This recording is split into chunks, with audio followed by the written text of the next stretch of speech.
Bonjour à tous. Ce soir, nous retrouvons quelqu'un qui a beaucoup compté dans ma carrière et avec qui j'ai pas beaucoup couru, mais que j'estime énormément, qui nous fait l'énorme plaisir de pouvoir nous partager ses pépites de champion pour un advisor. Salut Xav, ça va? Salut Tom, ça va nickel, merci. Bon, Merci de m'accueillir ici, c'est top. Hâte de bon. partager ce moment-là avec toi aussi. Bon, il nous a fait la petite coupe courte parce que comme ça le bonnet il passe plus facilement. Ce Exactement. Xav, il va nous le dire où c'est qu'il habite et où c'est qu'il borne. Mais je crois qu'en ce moment, les sentiers, c'est plus vraiment les sentiers, c'est plutôt ça, c'est plutôt transformé en piste. Exactement, ouais, là on a eu la première pétée de neige il y a une semaine. Et donc du coup, c'est recouvert de neige et les dameuses sont passées, donc on peut skier. Et puis c'est plus le moment de courir, on a rangé les baskets. Voilà, c'est bien de changer aussi, c'est cool. Mm. Bon, on va parvenir sur la saison 2000, alors c'est quoi là? 2020, 2021. Ouais, 2021. Enfin, les deux étaient pas trop, étaient pas génial. Bah, 2021, 2021, c'est un peu comme en ce moment dans les prairies, c'est blanc quoi. ouais, Saison voilà. blanche. Ouais, saison blanche. Après, bon, je dirais que comme disait Nelson, on perd jamais, soit on apprend, soit on gagne. On va dire que 2022, maintenant, on va gagner. Euh, Juste pour nous retracer un petit peu ton palmarès et ton parcours, Xav, tu as gagné combien de fois l'UTMB? Trois fois, 2013, 2015, 2018, et puis en 2019, mon dernier UTMB, deuxième, voilà, derrière Capel. Ouais, Et puis, bon, ouais, après, sur le Tour du Mont Blanc, généralement, ça marche pas trop mal, CCC, TDS, OCC, bref, voilà. Quand c'est ouais, dans les grands, globalement, c'est bien. il reste plus que la PTL et après, tu auras fait la boucle. Bon, la PTL, c'est vraiment un truc de guerrier, hein. Ça, vraiment, là celle-là, c'est pas comme ça qu'on se la met autour du cou, hein. Ouais, ouais, et puis voilà, PTL, il n'y a pas de classement, je crois, donc, Non, il n'y a pas de classement, c'est vrai. C'est plus une aventure intérieure. exactement. Euh, Globalement, là, tu nous appelles. Toi, tu es dans quel coin, là, actuellement? Moi, là, je suis basé toujours à Joux, donc dans le Doubs, à proximité de la frontière suisse. Je suis à 2 kilomètres de la frontière suisse. C'est pour ça que mon terrain de jeu, c'est souvent aussi sur la Suisse, le Jura suisse. Et voilà, donc à 1000 mètres d'altitude, à proximité de Pontarlier aussi, une ville de 20 000 habitants. Ok. Une heure et quart de Besançon. Voilà. Ok. En général, le coin plutôt connu pour les championnats de France des températures les plus basses. Voilà, exactement. On est à 20 minutes de Mout, le village où il a fait le plus froid en France, un petit moins 48. Donc Parfait. voilà, on a la petite Sibérie en Suisse, là, à proximité aussi, c'est la Brévine, là où on a relevé moins 52 dans un trou à froid, quoi. Donc ouais, c'est vrai que c'est assez rude l'hiver, généralement. Là, tu mets les gants parce que je sais que les fondeurs, ils aiment bien faire les guerriers. Et à chaque fois, je me dis, putain, à chaque fois, ils foutent pas. Quand je vais au saisie, ils mettent pas les gants tant qu'il fait pas -10. Là, tu mets les gants quand même, -50. Moi, en plus, je parle en connaissance de cause, c'est que moi, j'ai le syndrome de Raynaud, donc je mets souvent les gants et c'est vraiment problématique. Justement, je pense que je me suis tellement gelé les doigts dans les courses étant gamin Ouais. qu'aujourd'hui, tous les vaisseaux du cou, ils sont cramés et puis c'est de la cata, quoi, c'est l'enfer. Tu Ouais, nous le as, froid, je crains. Au niveau des doigts, je crains, mais bon, c'est comme ça. Bon, ouais, après, chacun a ses petites phobies. Mais j'avoue que les doigts, moi aussi, c'est un peu j'arrive à la période de l'année où finalement, la western, en fait, tu dis, en fait, c'est bien comme course. Alors, tu nous as fait la gentillesse de nous partager un petit peu tes traces, un petit peu d'entraînement, et tu nous as partagé, je crois, 3 parcours. Donc, en gros, Run Advisor, on est dans les pépites du champion. Tu peux nous en dire plus sur ces trois petites traces que tu nous as partagées. Donc, elles font pas tous 80 bandes, rassurez-vous. Xav, il est quand même, il fait pas que des 80 km à l'entraînement. Ouais. Donc, une première trace que j'aime. En fait, c'est pas des longs tours. Moi, j'aime bien l'ultra, mais Ouais, c'est pas, c'est pas des grands parcours non plus. Il y en a un de 17 km, c'est sur les crêtes du Mont d'Or. Donc, le Mont d'Or, c'est le point culminant du Doubs, qui est à ouais. 1463 mètres. Et ça fait un espèce de cirque qui est là depuis très longtemps. Et du coup, voilà, il y a un super paysage. On est sur des panoramas assez incroyables parce qu'on voit souvent, on peut voir les Alpes en face. C'est ça aussi, c'est une des particularités des montagnes du Jura, c'est qu'on a les Alpes en face de soi et puis on voit tous les sommets un peu emblématiques. Donc là, sur les crêtes du Mont d'Or, on voit tout ce panorama-là. Et donc après en dénivelé, dans le Jura, c'est pas des dénivelés qui sont très importants. Donc sur le parcours des crêtes du Mont d'Or qui fait 17 km, on a à peu près 780 mètres de dénivelé positif. Et puis c'est assez vallonné, c'est vert. On est à proximité de la station de Métabier.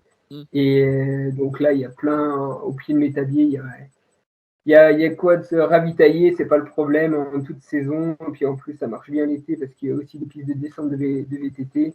Donc voilà, mais après, bon, il n'y a pas de difficulté technique en soi, c'est vraiment. Ça déroule, quoi. On est sur des beaux chemins, sentiers balisés. Donc voilà, c'est un peu un mixte entre de la station de ski puis du sauvage, parce que quand on redescend derrière sur les crêtes du Mont d'Or, on est dans de la forêt, à la fois dans de l'alpage et de la forêt, mais c'est un peu plus préservé, un peu plus authentique, alors qu'au début, on est un peu dans la station de ski, quoi. Voilà. Ok. Beau parcours. Donc, premier parcours de 17. Le deuxième, tu as fait quoi en gros? J'ai un deuxième parcours avec 10 km de plus que j'aime bien faire, qui fait 28 bornes. Et celui-ci, donc toujours en partant en fait, de Joum, de là où j'habite, parce que voilà, j'aime bien faire du sport de proximité. Ouais. Et là, en dénive, on a un peu plus, on est à 1500 mètres, et puis on passe à chaque fois sur 3 sommets un peu emblématiques du massif du Jura, donc le Mont d'Or, encore une fois, mais 2 autres sommets qui sont sur le secteur suisse, qui sont les Aiguilles de Baume et le Suchet. Le Suchet, c'est le plus haut des sommets là, de ces trois-là, qui est à 1588 mètres. Et voilà, là, il y a un peu plus de technicité sur les Aiguilles de Baume. Ça fait vraiment une espèce d'éperon rocheux, et puis on peut trouver un peu de racines et puis de caillasses. Et, après, on peut le prendre aussi bien dans un sens que dans l'autre. C'est vrai que ce que j'aime bien sur ce parcours, finalement, c'est encore plus la diversité au niveau de la technicité, mais aussi voilà, des paysages, de l'alpage, de la forêt, et puis Et bon, ton dernier parcours? Alors mon dernier parcours, c'est un parcours qui est un peu, on va dire, plus soft. Mais dès que par exemple j'ai une journée un peu dense et que j'ai moins de temps devant moi, ce qui peut m'arriver des fois, et ça fait 12 bornes, voilà. Et puis s'il y a moins de dénivelé, ça fait 380 mètres de dénivelé positif. Et c'est le tour jusqu'au Mont de l'Herba. Le Mont de l'Herba, c'est un sommet un peu central. Et où justement, on voit tous les points culminants que j'ai cités au début, Aiguille de Baume, Suchet, et puis Mont d'Or. On en voit d'autres encore un peu plus loin. Mais comme il est un peu à l'écart, en fait, on a un super panorama. Et là, au début, on est beaucoup dans les bois. Puis une fois qu'on sort de ce bois, on se trouve dans l'alpage de l'Herba, en gros. Et derrière, le point culminant, on le domine très bien parce qu'il y a une espèce de triangle noir au-dessus. Et là, ça vaut le coup de s'arrêter parce que le 360 est vraiment sympa.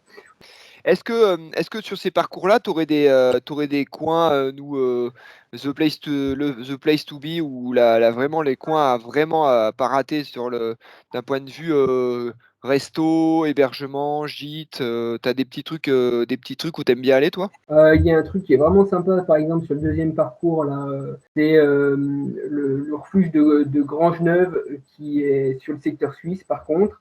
C'est vraiment l'alpage authentique et là-bas, ils font des meringues, des grosses meringues OK. à la Suisse, là.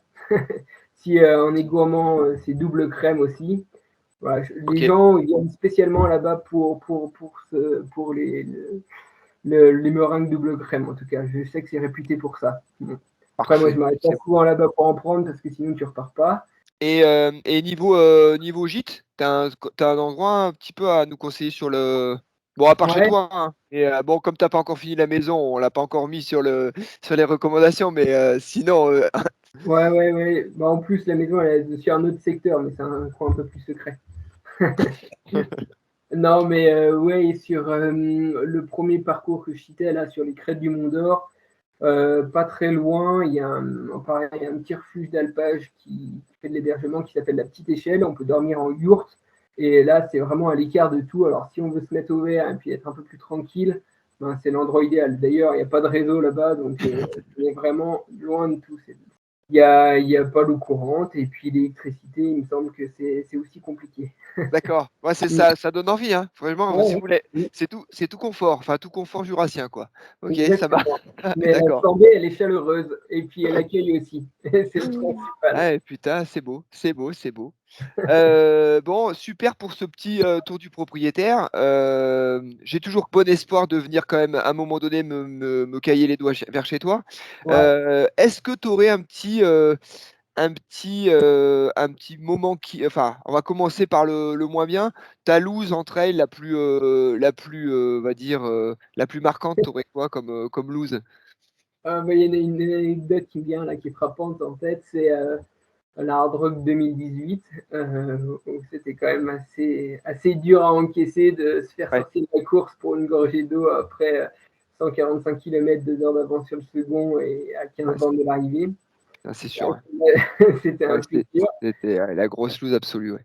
mais ça va, je suis pas rancunier parce que j'en rigole aujourd'hui, mais C'est vrai qu'en termes de loose, on est pas mal. Là, c'est Fédération française de la loose sans problème, je te l'accorde. Je te l'accorde.